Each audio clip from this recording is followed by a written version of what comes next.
शेतकरी बंधूंनो 89 मराठीमध्ये मी आपला संजय गोडके सर्व शेतकरी बंधूंचं स्वागत करतो। मित्र आज 12 ऑगस्ट 2025 आज सोलापूर बाजार समितीमध्ये केवळ 60 गाड्यांची आवक आहे। खरं तर गेल्या 6 महिन्यापासून महाराष्ट्रातील शेतकऱ्यांना कांद्याच्या दरामध्ये कुठलीही वाढ होत असताना दिसत नसून त्याचा आर्थिक भुर्दंड हा केवळ केंद्र शासनाच्या भूमिकेमुळे फटका बसत आहे। तर आज आपण थोडा आधी पैलवान आडतचा निलाव बघूया।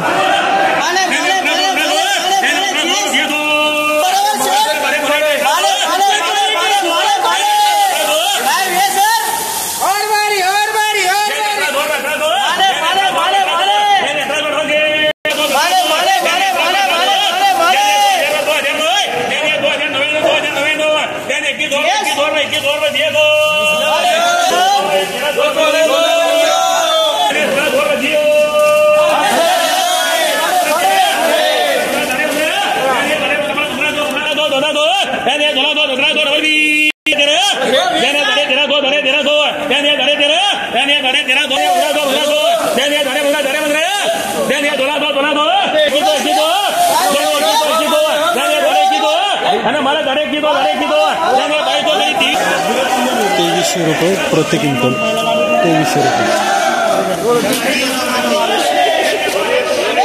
वाळलेला आहे। 1 नंबर आहे, हायेस्ट मार्केट आहे। ₹2300 मोठी गोल्टी आहे। ₹1400 प्रति क्विंटल गेलेले आहे। ₹1400 वाळलेला 1 नंबर पावडर मारलेला माल आहे। ₹2000 प्रति क्विंटल वाळलेला 1 नंबर आहे। ₹2000 लागत माल ₹400 प्रति क्विंटल। ₹400 गेला ना, 400 ₹1600 प्रति क्विंटल।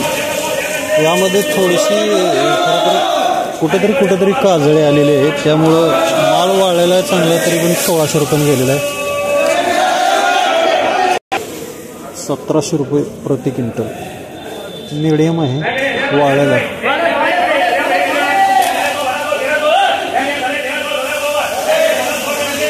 गोल्टी आहे ₹1000 प्रति क्विंटलने गेलेली आहे। गोल्टी बारीक ₹1000 प्रति क्विंटल। ₹1800 प्रति क्विंटल गेलेला आहे। कुठंतरी डॅमेज आहेत, नाहीतर हा खरं तर ₹2300 पर्यंत जायला पाहिजे होता।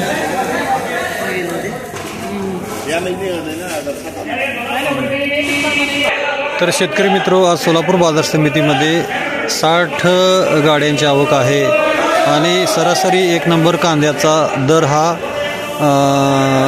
16 ते ₹18 असा दिसून आलेला आहे। तर काही क्वचित वक्कल हे 2100, 2200, ₹2300 असं विकलेलं आहे। एकूणच 2 नंबर कांदा हा 13, 14, 15 असा विकत आहे। तर गोल्टा गुलटी ₹100 पासून ते ₹1200 पर्यंत विकत आहे। सध्या आंतरराष्ट्रीय बाजारामध्ये भारताच्या आखाती देशातील जे श्रीलंका, बांगलादेश हे जे काय देश आहेत यांनी आयातीवर खरं तर सध्या 10% शुल्क लावलेलं आहे। त्यामुळं राजकारणाचा काहीतरी भाग असावा आणि म्हणूनच सध्या भारतामध्ये कांद्याचा स्टॉक कमी असताना सुद्धा कांद्याला देशांतर्गत भाव नसण्याचं कारण म्हणजे कांद्याची जी निर्यात आहे ती गेल्या वर्षीच्या तुलनेत 10% सुद्धा नाही आणि त्यामुळेच सध्या भारतीय शेतकऱ्याला आर्थिक नुकसानीचा फटका बसत आहे।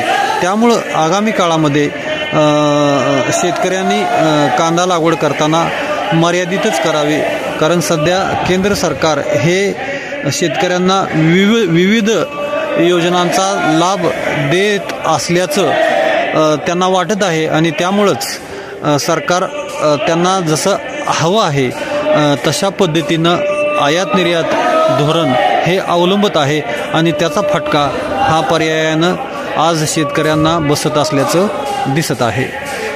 नमस्कार।